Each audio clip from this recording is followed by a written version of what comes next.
Adjacent to the city of Christchurch in New Zealand is a prominent group of jagged peaks which stand out in the overall landscape. These peaks, which are referred to as the Banks Peninsula, are a geologic oddity of sorts. They represent a chain of several relatively recent volcanoes which formed far away from the North Island where all of the modern volcanic activity in New Zealand occurs. Additionally, these peaks just jet out over the landscape far away from any other regional topography, much in a similar manner to the Sutter Buttes in California. As a whole, the Banks Peninsula is 48 kilometers long and consists of two highly eroded shield volcanoes and a group of smaller associated volcanic cones. These two shield volcanoes are called Lyttelton and Akaroa, and what used to be their summit calderas are now large bays. So, how did this volcanic complex form? Over tens of millions of years, the crust and underlying lithosphere have been slowly lengthened as the Zealandia plate moved away from Australia. This caused the existing lithosphere to become unusually thin, from which large weak points developed.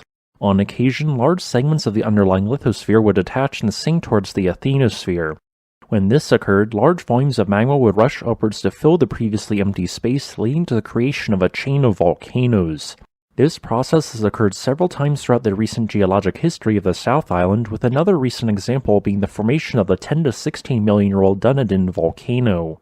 In the case of the Banks Peninsula, a similar process occurred, but when magma intruded into the crust, it was funneled along a northwest trending fault. This led to the creation of a lengthy fissure-like system of volcanic complexes, the first of which began forming 12.4 million years ago. The first batch of magma to reach the surface occurred underneath what is now the town of Lyttelton, when there was only a shallow ocean and no land in the vicinity. As basaltic composition magma erupted onto the ocean floor via a fissure, it began constructing a broad submarine volcanic cone. Over time, this shield volcano with its gentle slopes climbed above sea level. Over the next several 100,000 years, this volcano expanded in size to 25 kilometers wide. In its center was a large caldera formed via large volume flank eruptions which occasionally contained a lava lake. This volcano eventually became extinct, but was followed by the eruption of 4 other distinct and overlapping volcanic cones. During this continued activity, a secondary, more explosive type of eruptions formed large lava domes. These lava domes had a composition of rhyolite and were deposited through highly explosive eruptions which emplaced layers of ash called tuff in the vicinity. As continued explosive activity occurred, small batches of obsidian were occasionally emplaced. As volcanic activity slowly moved in the southeastern direction, a new group of vents appeared and resulted in the creation of the Mount Herbert volcanic group. This area produced eruptions from 9.7 to 8 million years ago. During the later stages of this volcanic group's formation, a second shield volcano began erupting to the southeast. This shield volcano, known as Akaroa, quickly grew in size to more than 20 kilometers wide. It erupted a combination of both basalt and trachyte lava, resulting in effusive and explosive eruptions during a period of 9 to 8 million years ago. Then, volcanic activity subsequently resumed on the far western end of the peninsula. Between 8.1 and 5.8 million years ago, intermittent eruptions through cinder cones and isolated fissure vents occurred in the highly eroded interior of the Lyttelton volcano.